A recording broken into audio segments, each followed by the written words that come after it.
Good evening, everyone. My name is Kathy Brooks. I'm doing presentation on Chapter 8, Counseling. I'm doing this alone, so bear with me. So let's get started. Counseling. Counseling is a fiduciary relationship between at least two people. In this situation, the relationship is between two people, counselor and client. And when we talk about fiduciary in an ethical sense, it means that a person has a duty to act solely or primarily for another's benefit in good faith and in confidence. And when it comes to a relationship, the counselor is to basically safeguard the best interests of his or her client. The counselor should equally be just towards the client without letting their personal interests or feelings get in the way.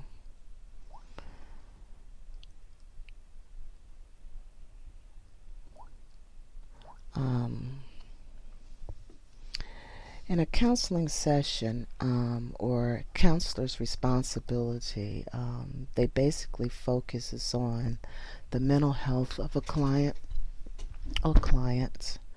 They're concerned about the well-being of the client, encourages the clients to talk about the various personal things about themselves as well as others, which includes and not limited to personal thoughts, feelings, desires, goals, whether they're spoken or unspoken, dreams, as well as other aspects of their lives.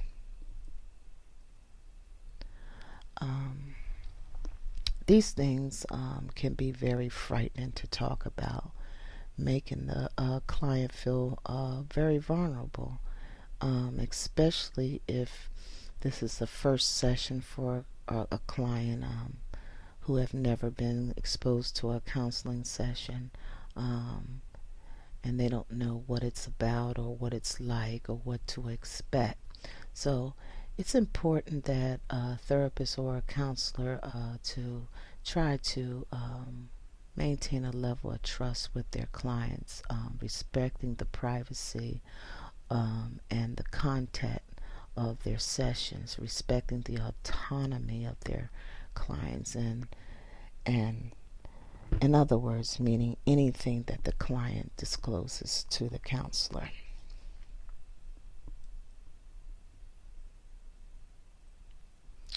In Chapter 8, Joseph Kupfner and Luann Klatt, guess I'm saying that right, they discuss the client empowerment and the counselor integrity.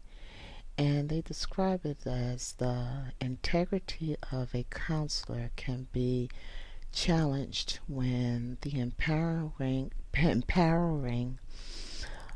client's conflict with a counselor convicts or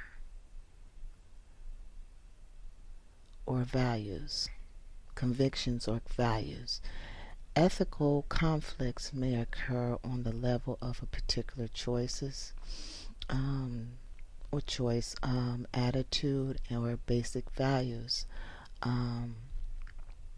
Empowerment itself can sometimes provide counselors with a method for coping with ethical differences with clients by reflecting on the meaning or means of empowering clients. Counselors may be able to work with clients independence without jeopardizing their own integrity. Discussing conflict with clients may itself be empowering, and failure to deal with it is likely to be harmful. Sometimes in situations, counselors sometimes make the mistake of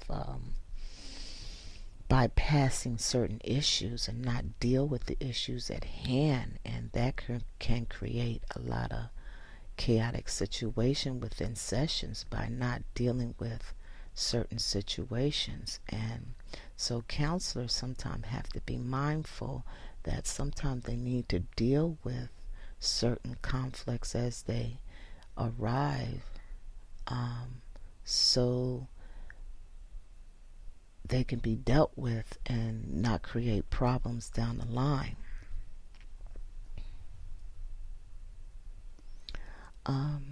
Within this chapter, there are 3 ways of empowering, and the 3 ways of empowering clients can generate ethical conflicts for counselors.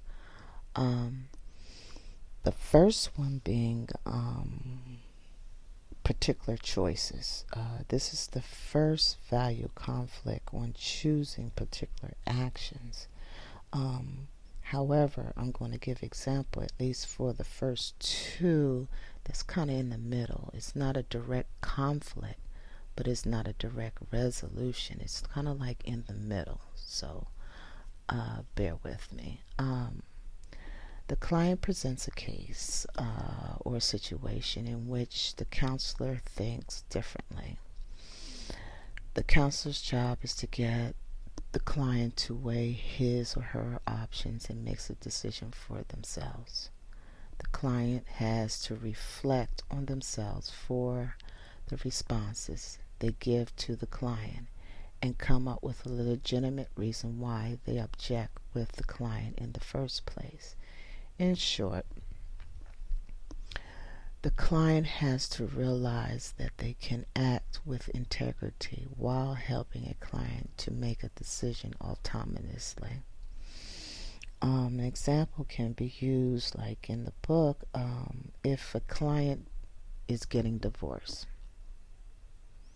and the counselor does not believe in divorce. In order for a counselor to keep their integrity, he can throw out many options out on the table to allow the client to come up with his own decisions. The options being that he can invite the client's significant other to a session, and maybe they can hash out their differences and maybe have an alternative not to seek divorce as an option, or seek other alternative measures. But there are options out on the table, other ways of looking at the situation instead of just looking just at divorce. So this way, the counselor keeps his integrity while giving the client options to make decisions autonomously. And when you look at the outlook and the attitude, if a client is discussing how he or she feels and has been mistreated or belittled, the client must let them vent.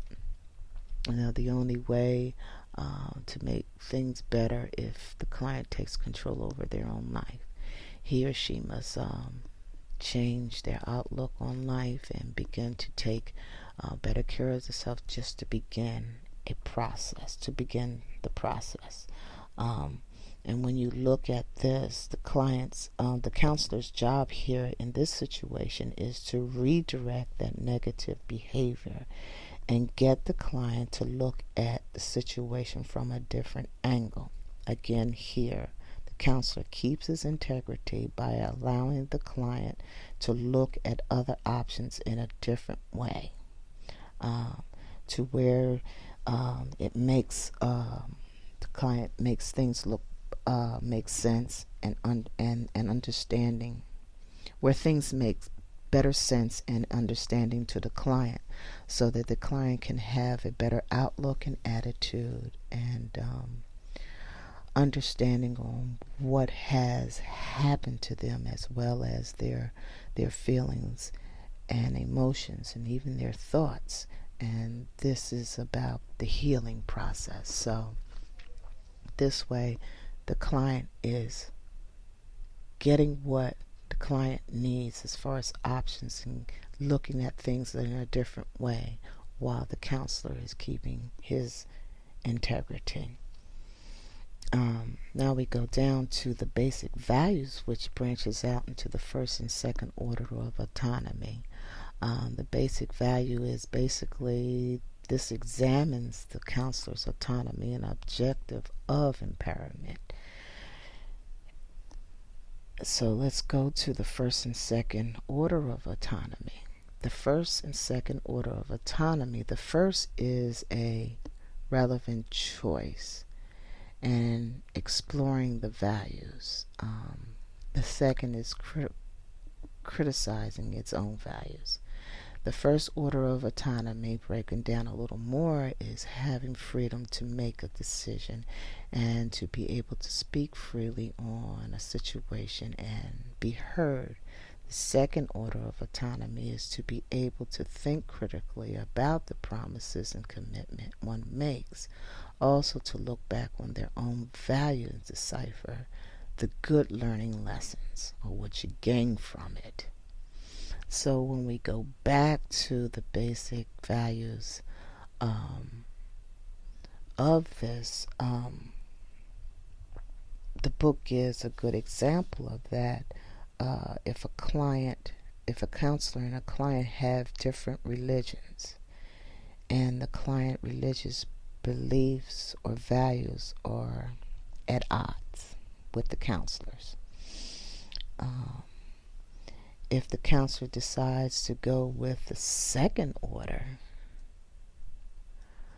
of autonomy, then he or she is imposing basically their own values.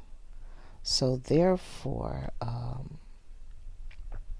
a counselor's job in basic values is to help the client to exercise and develop the first autonomy, relevant choice and exploring values, to help empower the client to make the decision for the best framework by respecting the client's autonomy, to be able to choose, to be able to think critically about the promises and commitment one makes. So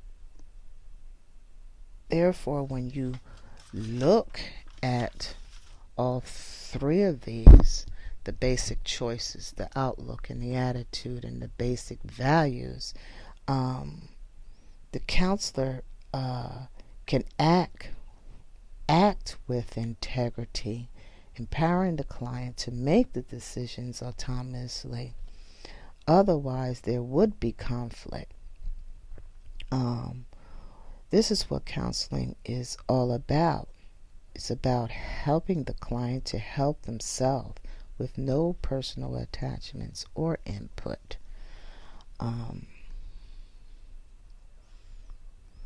So when you come down here to home stretch here, client empowerment and counselor integrity, empowerment and autonomy in a nutshell basically is that the counselor cannot interrupt the client and give their personal opinion. If a client does not, then if the counselor does, then it knocks down the client's ego, self-esteem, and then they will not be able to make any progress on their own and make themselves better to change their life. And And with the last piece of this, which I boiled it down into a nutshell, starting with conflicts, resolutions, and down to the conclusions. If the counselor and client do not see eye to eye, it can cause tension in a meeting. However, it is up to the counselor to avoid as much tension between them. In order to avoid problems, the counselor has to get the client to make their own choices. A counselor needs to put their personal opinions and attitude to the side and allow the actions, outlook, and attitude of the client. Then both the counselor and the client will view their values, understand them, and appreciate them, as well as have a better client and counselor relationship. Now, I developed some questions here for you to answer. I'm not going to be there, so I'm going to answer some of the questions in my opinion. One, should a counseling session be about the integrity of the counselor? My opinion is no, because the session is about the client, not the counselor. Whatever thought, feeling, or behavior about the counselor should be kept towards the counselor, not towards the client, because the sessions are about the client, not the counselor. Number two, when counseling is centered around the personal thoughts and the feelings of the counselor, then the counseling session is about who? Again, it's about the counselor in this session, because any time a counselor puts their feelings and personal thoughts within the session, is no longer about the client, it's about the counselor. So, therefore, these sessions need to be directed towards the client. It's all about the client. 3. Do you think counseling is about what is morally right or wrong, and in whose eyes? The counselors or the clients? To me, that decision is up to the clients, because again, it's his decision. If a client turns around and asks the counselor, what do you think? It's the counselor's responsibility to reverse that back onto the client, because the counselor's role is to get the client to think for himself. Try to get the client to resolve his own issues instead of getting the counselor to resolve the issues for the client. So, on that note, that's just a personal opinion. So, what do you think? And tonight's answer to the question for the quiz is, you guessed it, counseling. So I thank you so much for your time, and you have a good evening.